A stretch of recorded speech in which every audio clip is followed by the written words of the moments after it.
We volunteered. We knew the sacrifice. We knew the things that it was going to cost us. And at the same time, we are taking those extra precautions because we are mature adults, because we understand that this is a sacrifice. So we make those preparations for our families. And a lot of times, like myself, I joined straight out of high school. So obviously I didn't have a family, but I had my mom. And I made sure that she, in the sense if I was to die, that, you know, she would have everything that she needed to take care of me. And the same thing now, being a single mother, I have everything in place so that my children are well taken care of in the case that, you know, and that's not, of course, what we want, but we always have to be prepared. And that's the one thing about the Army that I really appreciate and I've taken away a lot from is always being prepared, because you never know what's going to happen. We should always be prepared. Just like we're trained in a hurricane. If a hurricane comes at you all of a sudden, you have to be prepared to handle the situation.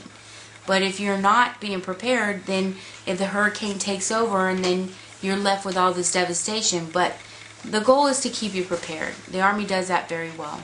How did you stay in touch with family and friends back home?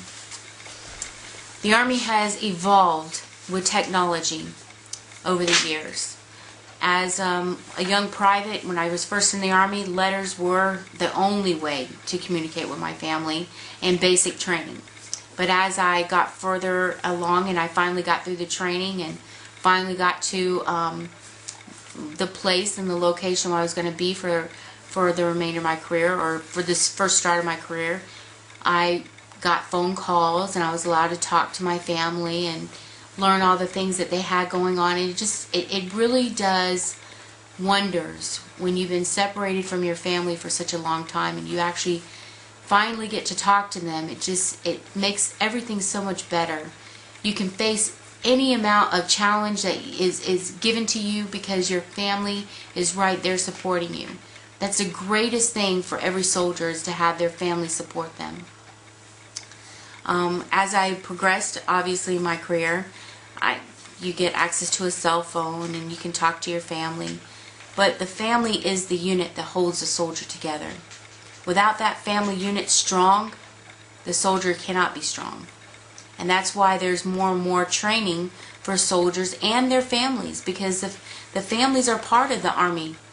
They are part of the Army family. That's why the whole team concept is being given to not just the soldier, but also the family.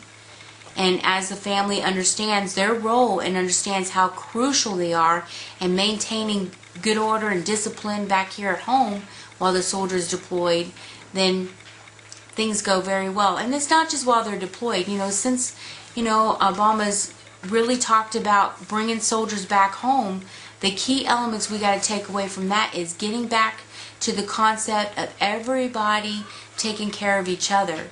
You know, we got to really watch out for each other. That's the greatest thing about the Army, is we're taught the essential of a soldier, which is the warrior ethos. And that is, I will always place the mission first. I will never quit. I will never accept defeat. And I will never leave a fallen comrade. That's the goal of the Army. And every soldier understands that. And so we take that and we believe in it.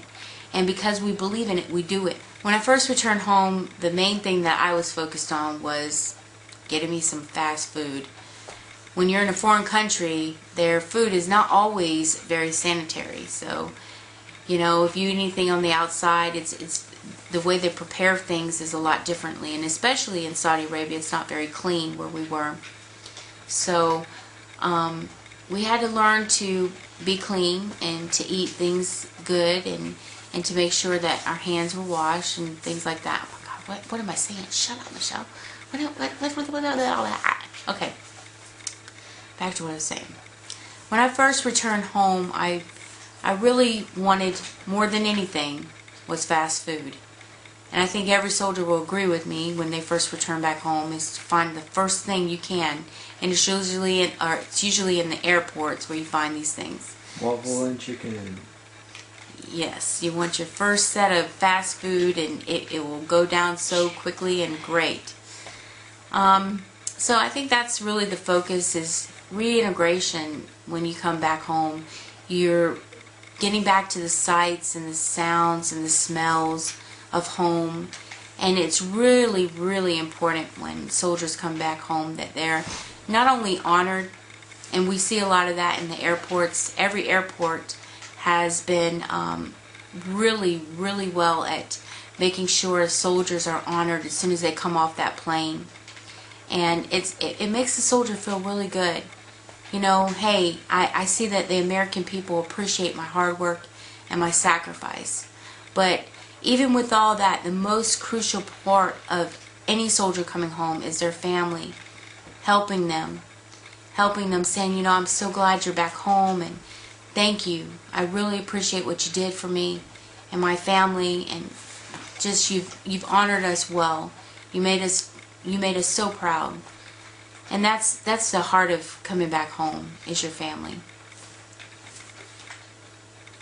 How does wartime experience change a veteran's life, in your opinion? Wartime experience changes a soldier's life in many different ways. It depends on their experience. First of all, you have 3 different levels of soldiers. You have soldiers that deploy all the time because of their specialty job, and so because they deploy all the time, they kind of get tired of it. And they don't really have anything to say, because if they say too much, it just brings a lot of painful memories back to them. Whether they had a good experience or not, it's a hard process for them. And if you look back on the veterans of the Vietnam War, you'll see the same thing. They really don't discuss it. And those that do discuss it, you can tell that they've been able to eventually process it well. It takes time. It takes a long time for soldiers to really deal with the effects of war. I mean, we'll be hearing about the war in Afghanistan and Iraq for years to come. This is not just something we talk about. But if you look at history, you'll see how it repeats itself in the fact that if we don't take care of our soldiers, and not just overall with their physical health, but their mental as well, you know, you have to put things in certain compartments and help rationalize a lot of the things that they have to do. And this war has stretched a lot of soldiers and a lot of young soldiers, and the way they were raised in the different environment. There's so many different social things that have had an effect on what our soldiers will do over the next few years and how they handle coming back home. I know when I came back home, it took me a minute, because I'm not used to being back in charge of my son, and I didn't understand exactly. I would like to add the main key element of the military. Soldiers are going to be coming back in the next couple years from insurmountable circumstances that we really will never know about until probably decades later. But the truth of the matter is to honor those that you see in uniform. Say thank you. It's too simple. By saying thank you at any age says that you appreciate the hard work and sacrifice of the soldiers everywhere. Because that's what you're seeing. This uniform does not just say Conrad, it says United States Army. And that's what it's about. It's about the United States Army. And we will always take care of each other. This is the greatest bond between brothers and sisters, is in the Army. As long as we take care of each other, we'll always be Army strong.